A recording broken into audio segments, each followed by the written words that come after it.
Some U.S. troops learned that getting the napalm dropped on you was quite worse. Bruce Cummings relates, one day, Private First Class James Ransom Jr.'s unit suffered a quote-unquote friendly hit of this wonder weapon. His men rolled in the snow in agony and begged him to shoot them.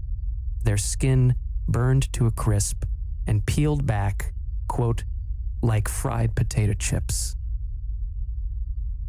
Recently, the poet Adrian Mitchell asked my permission to quote from a piece I had written about a man struck by napalm during the Korean War. He used it as a continuous line across the tops of all the pages in a book of poems. It reads, "In front of us, a curious figure was standing, a little crouched, legs straddled, arms held out from his sides. He had no eyes, and his whole body, nearly all of which was visible through tatters of burnt rags, was covered with a hard black crust, speckled with yellow pus.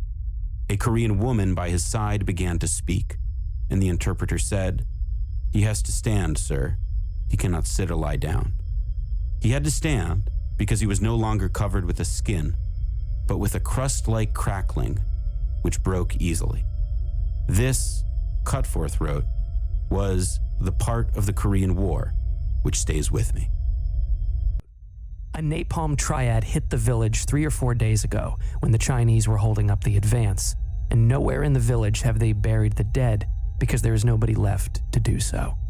The inhabitants throughout the village and in the fields were caught and killed and kept the exact postures they had held when the napalm struck.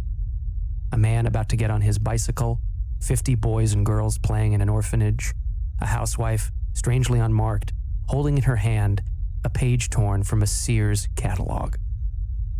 Another U.S. history says this: "We killed civilians, women and children, and 10 times as many hidden communist soldiers under showers of napalm. Pilots came back to their ships stinking of vomit." And that was just the reaction they had to dropping the napalm.